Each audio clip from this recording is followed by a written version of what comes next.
पिछली गवर्नमेंट की जो योजनाएं थी वो बहुत शानदार योजनाएं थी।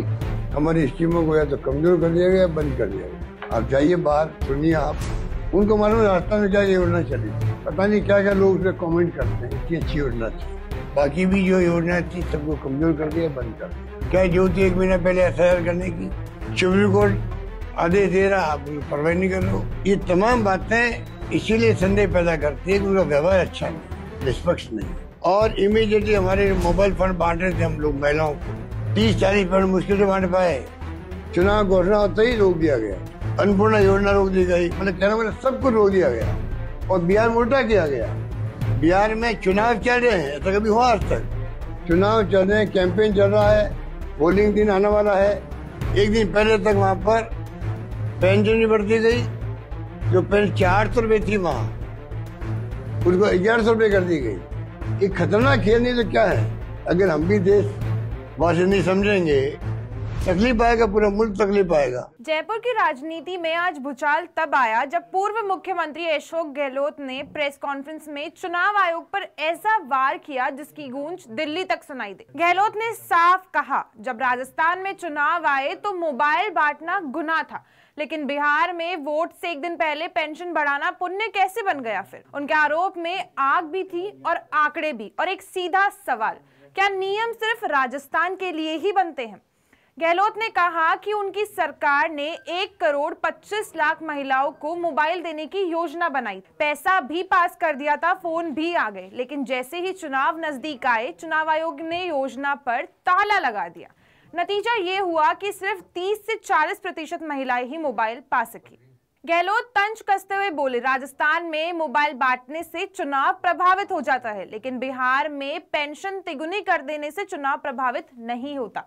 ये कौन सी निष्पक्षता है? ये तो बस शुरुआत थी। गहलोत का अगला आरोप और भी तीखा था। उन्होंने कहा कि बिहार में चुनाव प्रचार खत्म हो चुका था और पोलिंग में सिर्फ 24 घंटे पहले पेंशन को 400 से बढ़ाकर 1100 रुपए कर दिया। और इतना ही नहीं, चुनाव के दौरान वोटरों के खातों में सीधे पैसे भी भेजे गए। गहलोत का सवाल था, अगर कल वोट है और आज मेरे खाते में 10,000 आ जाए तो क्या मैं प्रभावित होऊंगा? क्या चुनाव आयोग को ये नहीं दिखा? उन्होंने कहा कि राजस्थान में तो उनके बुजुर्ग, दिव्यांग और महिलाएं सबकी पेंशन रोक दी गई, सिर्फ इसलिए कि चुनाव आने वाले थे। पर बिहार में वहीं सब कुछ खुलेआम चलता रहा। और फिर आया सबसे बड़ा ट्विस्ट, SIR का मामला। गहलोत ने दावा किया कि SIR के खिलाफ सुप्रीम कोर्ट में मामला पहले से लंबित है, लेकिन चुनाव आयोग ने अचानक 12 राज्यों में SIR लागू कर दिया। गहलोत के शब्द थे, जब मामला कोर्ट में पेंडिंग है तो इतनी जल्दी किस बात की थी? किसके दबाव में SIR लागू किया गया? उन्होंने बार बार कहा कि आयोग का रवैया निष्पक्ष नहीं बल्कि संदेह पैदा करने वाला नजर आ रहा था। राजस्थान में योजनाएं रोक दी जाती हैं, वहीं बिहार में बढ़ जाती हैं। राजस्थान में मोबाइल रुकता है, बिहार में पैसा बरसता है। राजस्थान में पेंशन रोक, बिहार में तिगुनी। गहलोत के मुताबिक यह सिर्फ चुनाव का मामला नहीं बल्कि लोकतंत्र में भरोसे का मामला है, और यही भरोसा चुनाव आयोग की कार्रवाई के बीच सवालों में घिरता दिखाई दे रहा है। उन्होंने प्रेस कॉन्फ्रेंस के अंत में एक और तीखी बात कही, अगर एक ही चुनाव आयोग है तो नियम 2 क्यों हैं? एक राजस्थान के लिए और एक बिहार के लिए अलग क्यों? अब सवाल यही है, क्या गहलोत के आरोप सिर्फ राजनीति की गर्मी है या वाकई चुनाव आयोग को इन सवालों का जवाब देना पड़ेगा? क्योंकि इस प्रेस कॉन्फ्रेंस के बाद राजनीतिक जमीन पर हलचल बढ़ गई है और बहस अब सिर्फ राजस्थान बनाम बिहार नहीं बल्कि नियम बनाम अपवाद पर आ गई है। पिछली गवर्नमेंट की जो योजनाएं थी वो बहुत शानदार योजनाएं थी, लाभ मिल रहा था। आज वो सब वंचित हो रहे हैं। हमारी स्कीमों को या तो कमजोर कर दिया गया, बंद कर दिया गया। और हमारी स्कीमों की चर्चा आज पूरे मुल्क के हर राज्य में हो रही है। आप जाइए बाहर, सुनिए आप। उनको मालूम राजस्थान में क्या योजना चली थी, जिसमें विशेष रूप से 25 लाख का बीमा जो था स्वास्थ्य का, उसको तो कोई पता नहीं क्या क्या लोग उसमें कमेंट करते हैं, इतनी अच्छी योजना थी। बाकी भी जो योजना थी सबको कमजोर कर दिया, बंद कर दिया। अब बात है बिहार की। बिहार में जो हालात बने हैं, जिस प्रकार से इन्होंने कैंपेन किया वहां पर, जिस पर SIR करी अचानक की, क्या जरूरत थी 1 महीना पहले SIR करने की? सुप्रीम कोर्ट आदेश दे रहा, आप परवाह नहीं कर रहे हो। आज ये केस SIR का सुप्रीम कोर्ट में पेंडिंग है, सुनवाई हो रही है, और 12 राज्यों में घोषणा कर दी। ये तमाम बातें इसीलिए संदेह पैदा करती है कि उनका व्यवहार अच्छा नहीं है, निष्पक्ष नहीं है। और चुनाव जो हुए वहां पे धनबल के आधार पे हुए।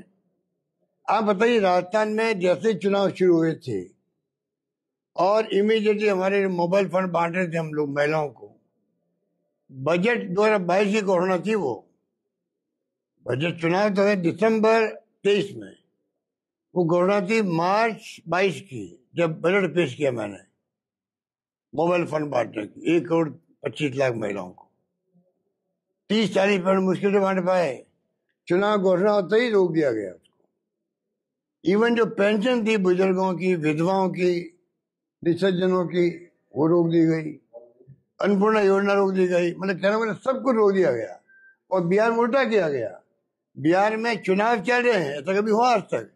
चुनाव चल रहे हैं, कैंपेन चल रहा है, पोलिंग दिन आने वाला है, एक दिन पहले तक वहां पर पेंशन नहीं बढ़ती गई।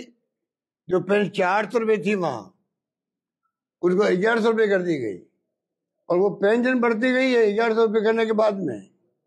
और भी वहां कई तरह की योजना, में नाम मुझे पता नहीं, उन तमाम में जो पैसा गया है, 2,500 रुपये गए, पता नहीं क्या गया, वो तमाम पैसा चुनाव चल रहा है और उनके खातों में जा रहा है। 10,000 रुपये महिलाओं को। 10,000 रुपये किसे कहते हैं एक महिलाओं को? चुनाव कल है, पोलिंग कल है, आज मेरे खाते में 10,000 आएंगे तो क्या होगा? इसका मतलब आप चुनाव में जो पैसा बढ़ता है कैश, आपने कैश की बजाय सरकारी पैसे को आपने उनके खातों में डाल दिया वोट लेने के लिए। यही हुआ आरोप लगा है। एक खतरनाक खेल नहीं तो क्या है? अगर हम भी देश वासी नहीं समझेंगे, तकलीफ आएगा, पूरा मुल्क तकलीफ आएगा।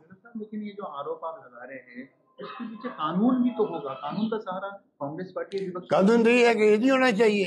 तो आप कानून ये है कि इलेक्शन कमीशन को रोक लगानी चाहिए थी। यदि राजस्थान में लगाई, क्यों नहीं लगे वहां पर?